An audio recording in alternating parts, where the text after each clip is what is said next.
everyone, welcome back to the channel. Thank you so much for tuning in.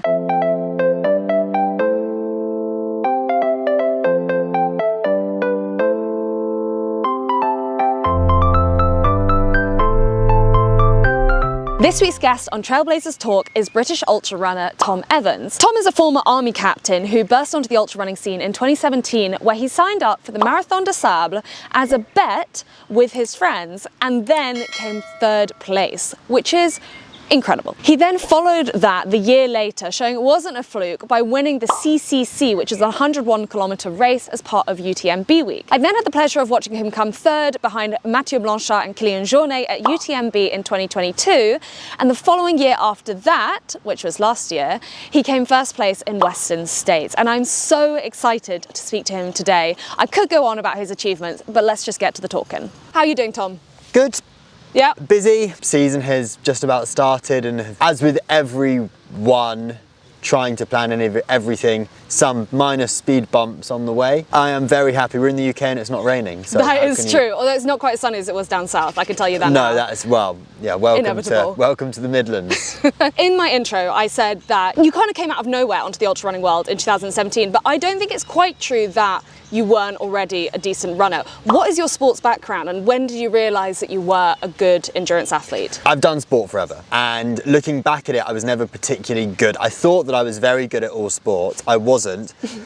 I just tried harder than everyone else, and if we were playing a football match, I would score a goal in the last 2 minutes because I was less tired than everyone else. Right, yeah. And then I did athletics and would win from 800 metres above, and then all cross countries. Yeah. But I didn't really enjoy it that much. It didn't give me that much of a kick. So I think I've always known that I had an engine. Yeah. That sort of developed while I was in the army. And again, there it was, I knew that I was fit, but I didn't train with a Garmin. I didn't have any metric to track it. I probably ran 5 times a week and went to the gym 7 times a week. Yeah. And have always just really enjoyed it. And then I wanted something to challenge me as much mentally as physically, so started doing sort of endurance events. I did an Ironman triathlon and I enjoyed the challenge of it. I didn't enjoy it. I didn't enjoy this. Does anyone enjoy an Ironman? I didn't enjoy the swimming at all. No. I sort of, muscled my way through the swim, but then really enjoyed the bike and the run, and especially the run at the end. I thought, well, if I'm enjoying running after 7 hours, maybe this is something that you should look a little bit more into. And then, sort of the stars aligned, and I raced Marathon des Sables in 2017. Amazing. And you came third. I came which third. Was, I think at the time, the highest placed European ever, right? Male, sorry, yes. That's an important clarification. Very important. What is your proudest running moment? In Western States last year. It was the second time, it was my third 100-mile race, and it was the second time at Western States. Western States is the original 100-miler. It's the first competitive 100-miler. I always wanted to debut 100 miles at Western States. Yeah. Yes, it's in the US, and for us in Europe, UTMB would seem the obvious one. Yeah, sure. But for me, I don't know what it was the history. It's more than just a route, it's more than just a race. So I raced in 2019 and I was third there behind Jim. That was when he, and the current course record was from that year, and I was third. And then I was then planning on going back the year after, but then COVID happened. So it had been an itch that I had really needed to scratch. And I had one of those, people say there's no such thing as a perfect training block. And I don't think many more things could have gone right in that block. It was one of those ones that I didn't have a single niggle in 8 months. And every day was just easy. Yeah. Every day wasn't easy. I was able to do every day. Yeah. That's all you can ask for with our sport. Precisely. It is tough. Exactly. Like it's supposed to be. And then race day, execution, when nothing goes perfectly. But I reckon in that race I probably had the least amount of bad moments out of anyone else, which typically in ultra running races, that's what separates first place to third place. Yeah. Or first place to fifth place. Everyone is really good. Mm. Everyone will have moments of being not so good, and it's how you deal with those moments of not being so good that set you apart. On that note, you are, I think, famously quite analytical about your training. Do you find that helps you when things don't go to plan? Yes and no. And it's almost, the yes and no is almost the same, and it just depends what side the coin lands. Yes, it can be really useful because looking back at the data, there is sometimes reason for things not going to plan. So that's good, because someone or something needs to take that responsibility. However, sometimes it is too easy to blame the data and then overanalyze it. Instead of just saying, actually, I just had a really bad day. Yeah. Today wasn't my day. You can actually go into more detail and say, oh, actually, I had my bloods done afterwards, my white blood cell count was really high, and actually my hemoglobin was low, and actually my iron was a little bit low as well. So actually it's quite easy to make excuses and sort of almost back away from taking that responsibility. And I think that's something that I've really tried to work on since UTMB last year, is taking that responsibility. I'm the only one who can make or break my race. I actually want to speak about that. So UTMB last year, I was there, it didn't go to plan for you. What actually happened? It turns out that running with COVID is not useful. I picked COVID up, and I didn't know at the time, but I felt horrendous in the few days leading up to it. I thought it was just nerves and stress and being tired and having some media commitments. There's not much you can do. I have to take that responsibility. I was in a house with all of my teammates, which is brilliant, and it's really nice to be involved like that, but sometimes you've just got to draw the line and say, actually, I'm putting all of my eggs into this basket. I need to optimize my performance. So I'll do things a little bit differently this year, because you learn from it. And I was going to say, it's all a learning experience. Exactly. And the only reason that you can't get better is if you refuse to stop learning. Yeah. So yeah, it was one of those where I didn't necessarily want to take, it was someone else's fault that I had a bad day. Where actually you delve a little bit deeper into it, and it's like, actually I could have avoided that. Yeah. I could have, whether I should have or not, who knows. This year I won't be making those same mistakes again. Amazing, good to hear it. UTMB announced this morning, I think it was, that they are doubling the prize money to $20,000, which is still relatively low when you compare it to sort of the world major marathons, etc. Most people are also not winning UTMB. Ultramarathon running is a relatively young sport. What do you think are kind of the teething issues around that, and how do you think that increase in prize money is going to affect the sport, positive or negative? In both ways. I think it's really good that prize money is being put forward, because for elite athletes, you only get paid by your sponsors if you finish on the podium. So if you finish, we have some incredible athletes at Adidas Terex who finish 4th in every race, who have never been paid for finishing 4th in a race. And actually finishing 4th at UTMB is incredible, but you're getting 0, you're out of pocket, which is wild. So in UTMB are paying up to 10, which is incredible. And yes, you're probably not going to make any money off that, but you're covering a lot of your costs. You're losing less than you would have done previously, which is great. What do I think it will do for the sport? I think, yes, it's not as much money as major marathons, but there aren't that many European runners who are going and finishing in the top 5 at major marathons. And I also don't think it's enough money for someone who is going to be finishing top 5 in major marathons to think, oh, actually, I know what I'm going to do. I'm going to do UTMB. Sure, yeah. So I don't think that will be I don't think it will change the sport that much until either bigger money comes into it or bigger opportunities, and doesn't necessarily have to be financial. But then on the other side of the coin, you can make good money. Will that increase levels of cheating?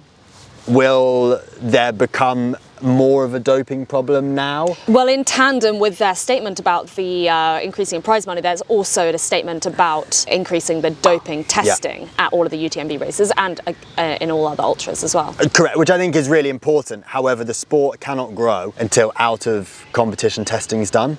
If you test positive in and around a race, you're an idiot.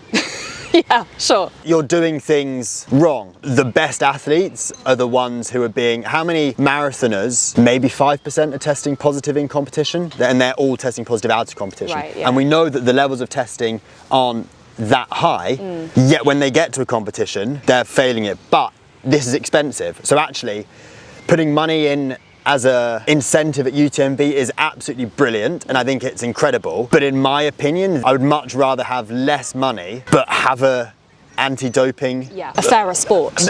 Precisely, and I feel the incentive isn't going to grow the sport, but the fairness is what is going to grow the sport. Sure. So yes, it's incredible that there's money. There isn't an infinite pot of money around. However, all of this money is coming from Hoka, which is incredible, and I think it's time that the other big brands who want to have a major presence, who are making a lot of money and spending a lot of money as well, but it's time for, I think, everyone to say, okay, well, how can we actually grow this sport on our terms?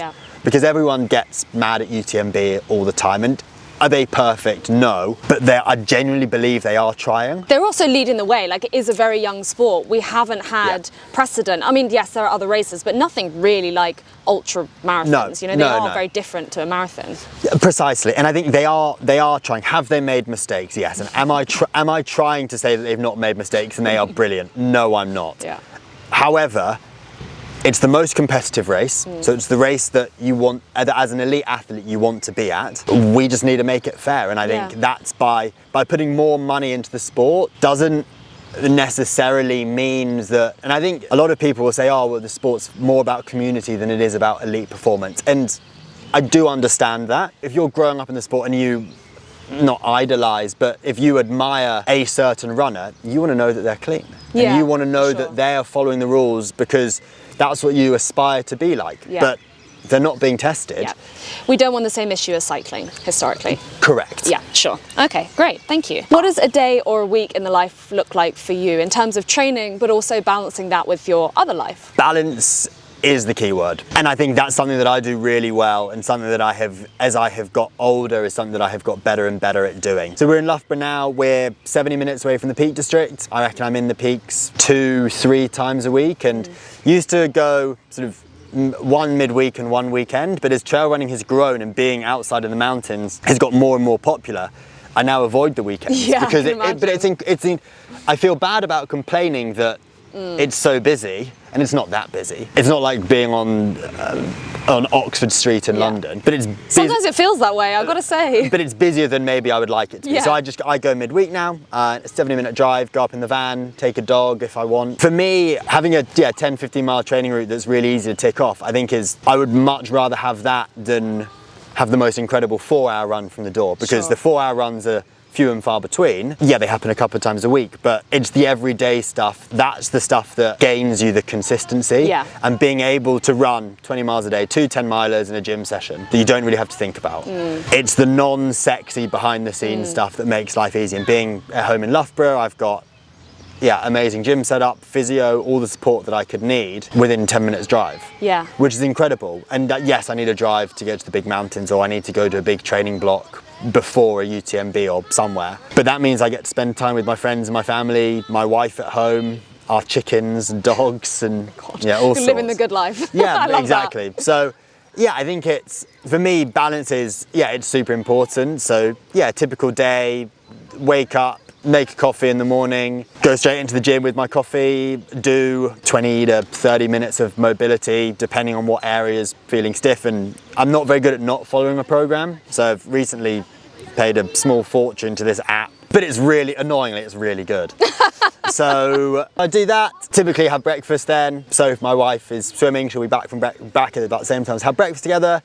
Then I'll go do my first prop session of the day, typically around 2 hours. Come back, take the dogs out, have some food, and making a real conscious effort at the moment with food and just trying to eat as well as possible, and making a real effort to be eating loads and loads of different, basically variety. Yeah. It's so easy being an athlete. So people talk about doing meal prep, but then you end up eating the same thing. Because that's what's easy. Because that's what's really easy. So yeah, trying to get 30 different fruit and veg in a week, which on the surface seems quite hard and daunting, but then when you sort of get a little bit better and you understand it a bit more, it then becomes super easy. Do you follow a particular diet? No, not really. It's just super periodized around training. Yeah. As much food as possible as you get into it, I imagine. Yeah, to a certain extent, but it's really easy to manipulate your training with food. So yeah, macros wise, fats and proteins stay pretty similar. The thing that fluctuates is carbohydrate. Right, yeah. If I've got a really easy day, if I've got two really easy days, I won't have none, but I will massively reduce my carbohydrate intake.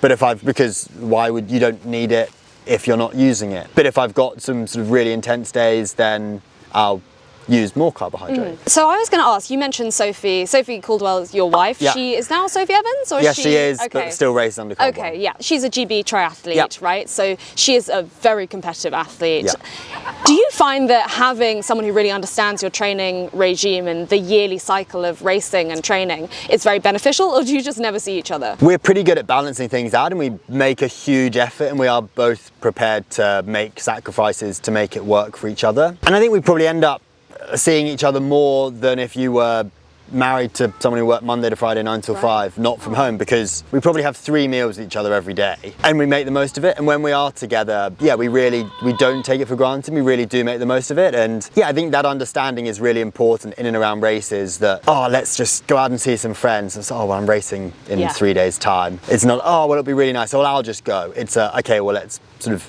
batten down the hatches together and let's really concentrate. So I think having that understanding is brilliant. I guess it can make it tough if things are going really well for one of you and not so well for the other one. It can be really tough, but equally there's that understanding that it's not always going to be brilliant for both of us, and that other person has had doubts and negativity and problems in their training or racing. So yeah, it's that understanding. Yes, it can be incredibly frustrating, but I think it's really healthy that we do different sports. Yeah, I'm sure.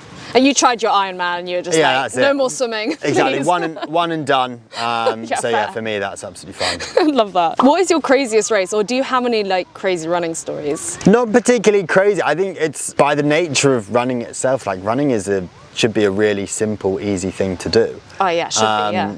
So no, nothing. Have you had any crazy hallucinations? I know Courtney DeWalter talks all the time about seeing bears playing the cello in the woods and things like that. To this day, nothing. Maybe that's because you're so well trained on the like sleep deprivation side of things from the army. I think in the military, yes, quite a lot of hallucinations on sort of staying up, and that's horrendous. But no, with this, I think like you're just so prepared for it, and I guess I don't really let my mind wander, and my mind never really wanders. And I think that's sort of typically when the hallucinations start to happen. I've also never ran for that long. Sure, yeah. Like 20. Is 100 miles your longest race? Yeah, 20 hours is a really long time, but it's not that long. Yeah. I've only missed a night of sleep. Yeah, right. It's not as if, I'm not going out and doing 200 milers or 2 nights. Yeah. Like for me, UTMB is hard enough as it is.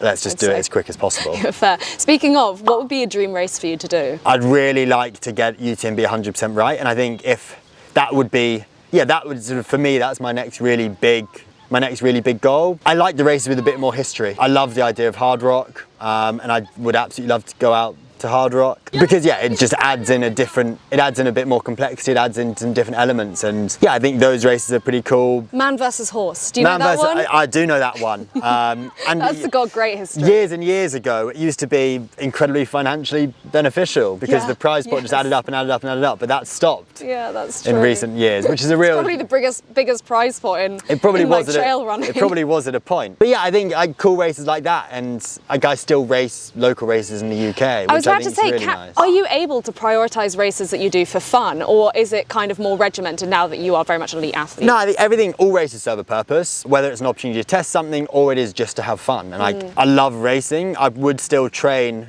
if I didn't race, but I love racing. Yeah. Racing sort of, I feel, sort of brings the hard days and all the dedication. Probably just training on its own isn't really worth it for me. Yeah. I just love racing. Would you ever do an attempt at an FKT or something like that? Yeah, definitely, and I've definitely got plans to a Bob Graham round. Nice. It's just finding the right time to do it, and the right year and the right weather window, and making sure that you do it properly and give it the respect that it needs, rather than just rocking up and trying to do it. Sure, yeah, we all know Bob Graham's pretty hard. You can't just wing it. Exactly. Have you ever considered the Barkley Marathons? Yes, I have. I feel like I have a good-ish understanding of how to apply. It's incredibly cliquey. There are a certain type of people who thrive around the sort of races that Barkley is. That is not the stage of my career that I am at yet. Bureaucracy aside, does the idea of it interest you? I think it's a really interesting concept, because you're testing, you're not racing against the clock, you're not racing against anything, you are racing against yourself. And I think that's a really, really interesting element. It's almost irrelevant what anyone else does. It's just about you. Yeah. And I think that's really powerful. And because it's nice, because you're not becoming a slave to your data, because you can't. You have to take every second as it is. You're making your own route up, and there's a lot of luck involved in it. So it is definitely on my list of things to do, probably a couple of years down the line. But I think it's really cool. Amazing. Okay, this is a tough one, and I'm really interested to hear your answer. Do you think that you tie self-worth into performance? As a professional athlete, I think it's impossible to answer that question as no. Yeah. Like, I think the saying of like, you're only as good as your last race, and it's so reflective when you come around as a professional athlete, when you come around to re-signing contracts or trying to sign contracts, your worth is what you have done and what you have achieved.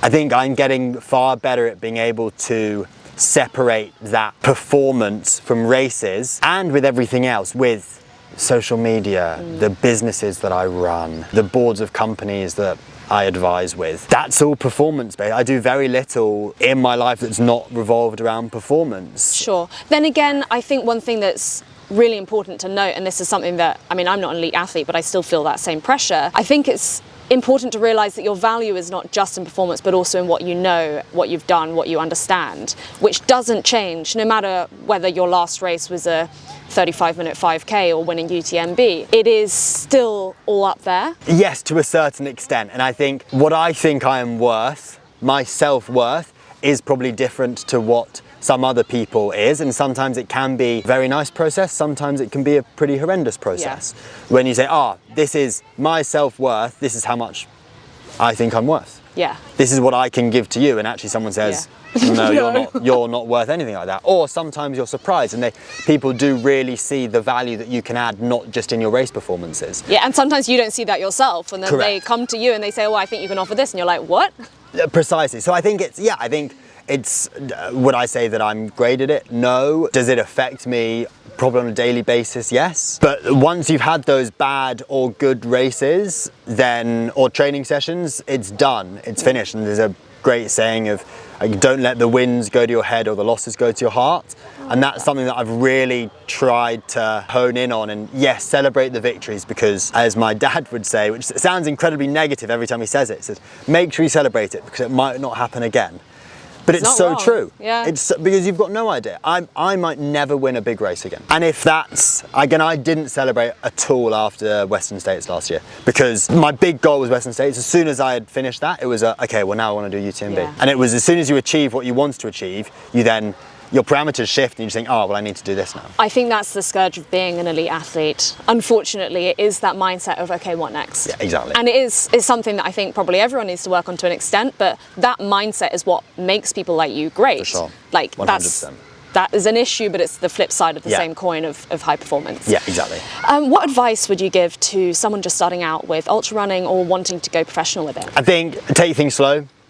Build up as much experience you can get in as many different race formats as you can, and then don't pigeonhole yourself. Don't say, the only race I'm going to do are 100k, mountainous, non-technical races. Yeah. Try a bit of everything, dabble in things, because trail running isn't like road running. You want to have a massive toolbox, and you want to have skills of climbing, descending, technical, non-technical, fast, slow, uphill, downhill, grass, rock, scree.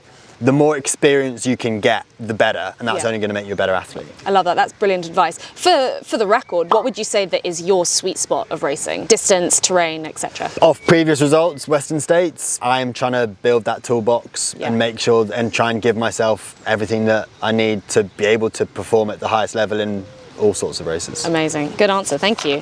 We've got a couple of quick fires. What's your go-to training shoe? Adidas Terrex Gravix Speed Ultra. Nice. What is your favourite time of day to train? Morning. Would you prefer hummus or guacamole? Guacamole. What's your favourite post-race snack or meal? It would be in Chamonix at a burger hole in the wall that I can't remember what it's called, and it will come back to me later. Got a red sign. Someone will say in the comments. It's got a red sign, followed by a ice cream in Chamonix from Chamonix Ice. Yes, that's so good, isn't it? Poco Loco burger is what it's called. Oh, okay. Poco Loco. Very good. I've been there. It's really good, yeah. Name one thing that makes you happy every day. My wife. Oh, so cute. Thank you so much for joining me here today. I really, really appreciate it. Absolute pleasure. And good luck with this year's racing. Thank you very much.